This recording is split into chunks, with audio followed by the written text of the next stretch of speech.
प्रिय आत्मीजनों,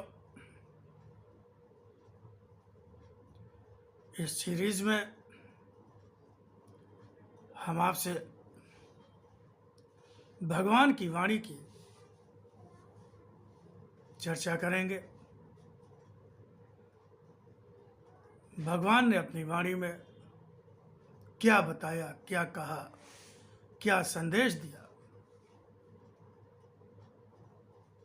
जीवन कैसे जिए, भविष्य में क्या होने वाला है, मेरी भक्ति कैसे करूं, किस प्रकार की भक्ति मैंने स्वीकार की है। इस संबंध में आप भगवान के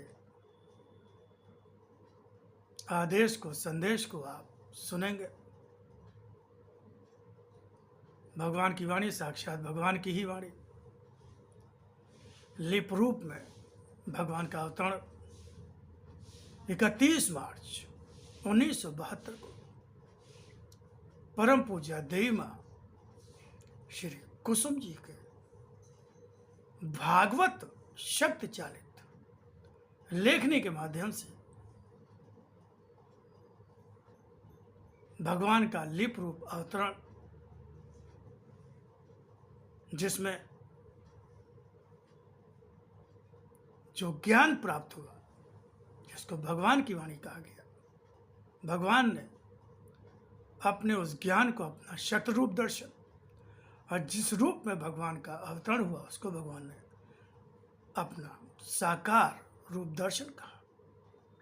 जो भगवत ज्ञान लिप रूप अवतरण के माध्यम से प्राप्त हुआ, उसको 400 से ज़्यादा वाणी खंडों में संकलित किया गया।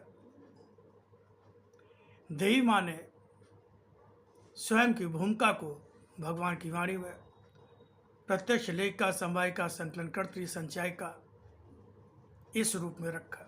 देवी माँ ने और भी बहुत सारी पुस्तकें अपनी बुद्धि से, अपने ज्ञान के आधार पर, चिंतन मनन के आधार पर लिखी है।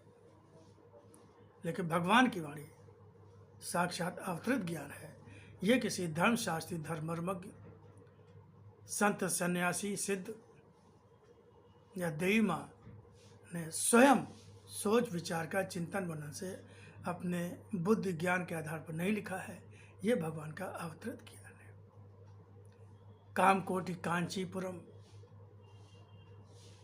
जगत गुरु श्री शंकराचार्य जी ने भी देवी माँ के आध्यात्मिक कार्यों की प्रशंसा की है।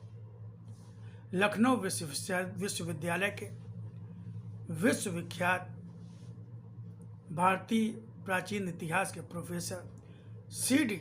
चटर्जी ने भी देवी माँ के द्वारा प्राप्त भगवान की वाणी के ज्ञान को भगवान श्री कृष्ण की वाणी ही बताया है। देवी माँ को बहुत से इंटरनेशनल अवार्ड्स भी प्राप्त हुए और भगवान की वाणी को अपने देश में, कई प्रदेशों में और विदेशों में, सिंगापुर, मलेशिया, इटली, अमेरिका आदि देशों में भी भगवान की वाणी को पढ़ा जाता है। तो अब आप आगे जो भी सुनेंगे वो भगवान की ही वाणी होगी। इसमें कोई विश्लेषण नहीं, कोई एक्सप्लेनेशन नहीं। जैसा भगवान ने अपनी वाणी में कहा है उसी तरह से आपके समक्ष हम रखने का प्रयास करेंगे। तो आगे सुनिए भगवान की वाणी।